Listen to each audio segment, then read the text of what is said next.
Mahalakshmi latest പ്രൊമോയിലേക്ക് സ്വാഗതം. അങ്ങനെ നമ്മുടെ ഉണ്ണിയാണെങ്കിൽ കമലേശ്വരത്തോട്ട് എത്തുന്നുണ്ട്. അപ്പോഴേക്കും ദുർഗ ചോദിക്കുന്നുണ്ട്, എവിടെ കരുണ എവിടെ, എന്താ മുന്നേ പറ്റിയത്, എന്തെങ്കിലും പ്രശ്നമുണ്ടോ എന്നൊക്കെ ചോദിക്കുമ്പോൾ നമ്മുടെ ഉണ്ണിയാണെങ്കിൽ അകത്തോട്ട് പെട്ടെന്ന് തന്നെ കയറിപ്പോകുന്നുണ്ട്. എന്നിട്ട് അയാൾ എവിടെ, ആ കണ്ണൻ എന്ന് പറയുന്ന അയാൾ എവിടെ, അയാളെ ഇങ്ങോട്ട് വിളിച്ചുകൊണ്ട് വാന്നൊക്കെ നമ്മുടെ ഉണ്ണി പറയുന്നുണ്ട്. അപ്പോൾ കണ്ണൻ ചോദിക്കുന്നുണ്ട്, എന്താടാ ഞാൻ ഇവിടെ തന്നെ ഉണ്ട്, നിനക്ക് എന്തെങ്കിലും പറയാനുണ്ടെങ്കിൽ പറഞ്ഞിട്ട് വെക്കുമോ എന്നൊക്കെ കണ്ണൻ പറയുമ്പോൾ ഉണ്ണി പറയുന്നുണ്ട്, നിങ്ങൾക്ക് ഇതിനെ തല്ലാൻ കൂടെ ഇല്ലേ ബാക്കിയുള്ളൂ, ഭാര്യയെ നിങ്ങൾ എന്നിൽ നിന്ന് അകറ്റി, ഇനിയിപ്പോൾ നിങ്ങളോട് ഒരിക്കലും ഞാൻ പൊറുക്കില്ല, നിങ്ങളുടെ ആ കോട്ട് അകത്തുണ്ടെങ്കിൽ നിങ്ങൾ വാദിക്കണം എൻ്റെയും അവളുടെയും ഡിവോഴ്സ് കേസിന് വേണ്ടിയിട്ടെന്നൊക്കെ നമ്മുടെ കണ്ണനോട് ഉണ്ണി പറയുന്നുണ്ട് ഈ നിങ്ങളുടെ ഭാര്യ ഉണ്ടല്ലോ, ഈ മഹാലക്ഷ്മി, ഇവർ നിങ്ങളെ കരയിക്കും, ഞാനത് കാണും, ഞങ്ങളെല്ലാവരും തന്നെ അത് കണ്ട് സന്തോഷിക്കുന്നൊക്കെ നമ്മുടെ ഉണ്ണി പറയുന്നുണ്ട്. അപ്പോഴേക്കും നമ്മുടെ ഉണ്ണി പറയുന്നുണ്ട്, ഇവർക്കൊരു കുഞ്ഞുണ്ടാവുന്നുണ്ടെങ്കിൽ അത് നിങ്ങളുടെ ആയിരിക്കില്ല എന്നൊക്കെ പറഞ്ഞിട്ട് പറയുമ്പോഴേക്കാണെങ്കിൽ നമ്മുടെ മഹാലക്ഷ്മി പൊട്ടിത്തെറിക്കുന്നുണ്ട്. മിണ്ടാതിരുന്നോ, നീ എൻ്റെ അനിയനാണെന്നും ഞാൻ നോക്കില്ല എന്നൊക്കെ പറഞ്ഞ് അടിക്കാനൊക്കെ ഉണ്ണിയെ പോകുന്നുണ്ട് മഹാലക്ഷ്മി ആണെങ്കിൽ. നിർത്തടാ, നിൻ്റെ തോന്നിയാസം കേൾക്കാനല്ല ഞാൻ ഇവിടെ നിൽക്കുന്നതെന്നൊക്കെ നമ്മുടെ മഹാലക്ഷ്മി പൊട്ടിത്തെറിക്കുന്നുണ്ട്. അപ്പോഴേക്കും നമ്മുടെ ദുർഗ ചോദിക്കുന്നുണ്ട്, നീ എൻ്റെ മകനെ അടിക്കാൻ മാത്രമൊന്നും വളർന്നിട്ടില്ല മഹാലക്ഷ്മി എന്നൊക്കെ പറഞ്ഞിട്ട് മഹാലക്ഷ്മിയോട് പറയുന്നുണ്ട്, നീ മിണ്ടാതിരുന്നോ എന്നൊക്കെ ദുർഗ പറയുമ്പോൾ മഹാലക്ഷ്മി പറയുന്നുണ്ട്, ഞാൻ എന്തിനാണ് മിണ്ടാതിരിക്കുന്നത്, നിങ്ങളുടെ മകനെ നിങ്ങളാണ് മിണ്ടാതിരിപ്പിക്കേണ്ടത്, അവൻ്റെ വായിന്ന് വരുന്ന തോന്നിയാസം കേട്ട് ഞാനിവിടെ നിൽക്കില്ലെന്നൊക്കെ ദുർഗയോട് നമ്മുടെ മഹാലക്ഷ്മി പറയുന്നുണ്ട്. അപ്പോഴേക്കും കണ്ണൻ പറയുന്നുണ്ട്, താൻ അവനെ അടിക്കാത്തതാണ് മോശം എന്നൊക്കെ നമ്മുടെ കണ്ണ് മഹാലക്ഷ്മിയോട് പറയുമ്പോഴേക്കും മഹാലക്ഷ്മി ആണെങ്കിൽ ഭയങ്കരമായിട്ട് സങ്കടപ്പെട്ട് നിൽക്കുകയാണ് ചെയ്യുന്നത്.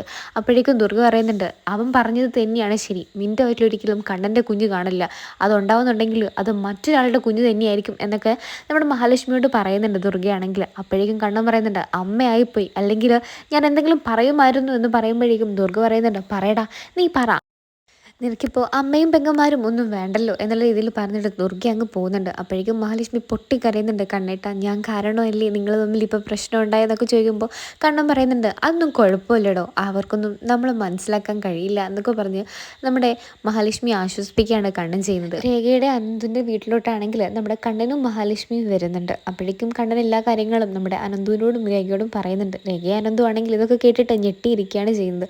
അപ്പം മഹാലക്ഷ്മിയോട് രേഖ പറയുന്നുണ്ട്, നീ എന്തായാലും നിൻ്റെ പെങ്ങളെ വിളിക്കാനൊന്നും വീട്ടിലോട്ട് പോകണ്ട എന്ന് പറയുമ്പോൾ നമ്മുടെ മഹാലക്ഷ്മി പറയുന്നുണ്ട്, എന്നാലും അവൾ എൻ്റെ അനിയത്തില്ലേ എന്നൊക്കെ ഇങ്ങനെ മഹാലക്ഷ്മി പറയുന്നുണ്ട്. അപ്പോൾ രേഖ പറയുന്നുണ്ട്, ഈ ചിന്തയൊന്നും അവൾക്കില്ലല്ലോ എന്നൊക്കെ ചോദിക്കുന്നുണ്ട് കേട്ടോ. അതിനുശേഷം ആണെങ്കിൽ നമ്മുടെ ഉണ്ണി ഭയങ്കരമായിട്ട് കുറേ പൈസയൊക്കെ എവിടെ നിന്നൊക്കെയോ എടുത്തിട്ട് കുറേ സാധനങ്ങളൊക്കെ വാങ്ങിയിട്ട് നമ്മുടെ കരുണയുടെ വീട്ടിലോട്ട് പോകുന്നുണ്ട്. അങ്ങനെ കരുണയുടെ വീട്ടിലോട്ട് പോകുമ്പോഴേക്കും എല്ലാവരും ഉണ്ണിയെ കണ്ട് ഞെട്ടലിൽ ഇങ്ങനെ നിൽക്കുകയാണ്, എന്താണ് ഇവൻ്റെ കയ്യിൽ, എന്തിനാണ് ഇവൻ വന്നേ എന്നുള്ള രീതിയിൽ എല്ലാവരും നമ്മുടെ ഉണ്ണിയെ ശ്രദ്ധിക്കുന്നുണ്ട്. അപ്പോൾ ഉണ്ണിയാണെങ്കിൽ പറയുന്നുണ്ട്, എനിക്ക് നട്ടലില്ല എന്നൊക്കെയല്ലേ നീ പറഞ്ഞത് കരുണേ, ഇപ്പം നീ നോക്കിക്കോ, എനിക്ക് നട്ടലുണ്ട്, ആ വീടിൻ്റെ സ്വത്തിൻ്റെ പകുതി അവകാശം ഞാനാണ് എന്നൊക്കെ നിനക്കിപ്പം മനസ്സിലായല്ലോ എന്നൊക്കെ പറഞ്ഞിട്ട് നമ്മുടെ കരുണയാണെങ്കിൽ സന്തോഷിക്കുന്നുണ്ട് കേട്ടോ. നമ്മുടെ കരുണയ്ക്ക് ഒരുപാട് സാധനങ്ങൾ വാങ്ങിയിട്ട് നമ്മുടെ ഉണ്ണി വരുമ്പോഴേക്കും അപ്പോൾ ഉണ്ണിയോട് നമ്മുടെ മോഹിനി പറയുന്നുണ്ട്, മോനൊരിക്കലും മോൻ്റെ ഏട്ടനുമായിട്ട് പിണങ്ങരുത്, അടിയുണ്ടാക്കരുത്, അങ്ങനെയൊന്നും ചെയ്യരുത്, മോൻ്റെ ഏട്ടനാണ് എത്രയൊക്കെ പറഞ്ഞാലെന്നൊക്കെ പറയുമ്പോൾ ഉണ്ണി പറയുന്നുണ്ട്, അതിപ്പോൾ ഞാൻ മാത്രം വിചാരിച്ചാൽ പോരല്ലോ, അവർക്കിപ്പോൾ അവരുടെ ഭാര്യ മാത്രം മതി, പെങ്ങളെ അനിയനെയൊന്നും തിരിച്ചറിയാൻ പറ്റാത്തൊരു രീതിയിലാണ് അവരിപ്പോൾ നിൽക്കുന്നതെന്നൊക്കെ നമ്മുടെ ഉണ്ണി പറയുന്നുണ്ട്. അങ്ങനെ ഉണ്ണി നമ്മുടെ കരുണയ്ക്ക് സമ്മാനങ്ങളൊക്കെ നൽകിയിട്ട് തിരിച്ച് വീട്ടിലോട്ട് പോകുന്നുണ്ട്. അപ്പോൾ നമ്മുടെ പ്രതാപൻ പറയുന്നുണ്ട്, അവൻ ഇപ്പോഴാണ് ഒരാണായത്, അവനെൻ്റെ മോളെ സ്നേഹിക്കാനൊക്കെ തുടങ്ങിയിട്ടുണ്ട്, ഇനിയിപ്പോൾ അവൾ വരയ്ക്കുന്നവരയിൽ അവനങ്ങ് നിന്നോളും എന്നൊക്കെ നമ്മുടെ പ്രതാപൻ പറയുന്നുണ്ട്. അതിനുശേഷമാണെങ്കിൽ നമ്മുടെ ഉണ്ണി നൽകിയ സമ്മാനങ്ങളൊക്കെ നൽകി അണിഞ്ഞൊരുങ്ങുകയാണ് നമ്മുടെ കരുണയാണെങ്കിൽ ചെയ്യുന്നത്. കരുണ ഭയങ്കരമായിട്ട് സന്തോഷിക്കുന്നത് കണ്ടിട്ട് നമ്മുടെ മോഹിനി അടുത്തേക്ക് ഒന്ന് പറയുന്നുണ്ട്, മോളെ നീ ഒരുപാട് സന്തോഷമായല്ലോ, നിനക്ക് ഉണ്ണി വന്നല്ലോ എന്ന രീതിയിൽ സംസാരിക്കുമ്പോൾ, ഓ അങ്ങേര് വന്നതിലും വന്നില്ലല്ലോ എനിക്കൊന്നുമില്ല, എനിക്ക് ഈ സമ്മാനം കിട്ടിയതിലാണ് സന്തോഷം എന്നൊക്കെ നമ്മുടെ മോഹിനിയടുത്ത് നമ്മുടെ കരുണ പറയുന്നുണ്ട്.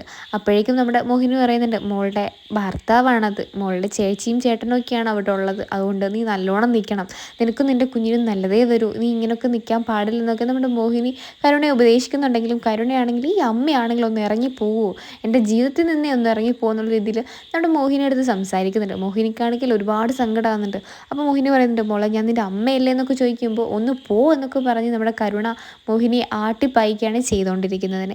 അത് കഴിഞ്ഞിട്ട് കമലേശ്വരത്തോട്ട് പോകുന്ന നമ്മുടെ ഉണ്ണിയാണെങ്കിലും പോലീസാണെങ്കിൽ നമ്മുടെ ഉണ്ണിയെ ബലമായിട്ട് തിരിച്ച് കൊണ്ടുപോവാണ് കമലേശ്വരത്തോട്ട് തന്നെ. നമ്മുടെ ഉണ്ണിയോട് പറയുന്നുണ്ട്, നീ ആദ്യം ആ ജീപ്പിലോട്ടൊന്ന് കയറി, എന്നിട്ട് നമുക്ക് വീട്ടിൽ ചെന്നിട്ട് കാര്യങ്ങളൊക്കെ തീരുമാനിക്കാമെന്നൊക്കെ പറഞ്ഞ് പോലീസ് പിടിച്ചു വലിച്ച് നമ്മുടെ ഉണ്ണിയെ കൊണ്ടുപോകുന്നുണ്ട്. ദുർഗയാണെങ്കിൽ ഇത് കണ്ടിട്ട് ചോദിക്കുന്നുണ്ട്, എന്താ എൻ്റെ മോന് പറ്റിയത്, എന്താ എന്നൊക്കെ ചോദിച്ചിട്ട് പോകുന്നുണ്ടെങ്കിലും പോലീസൊന്നും പറയുന്നൊന്നുമില്ല.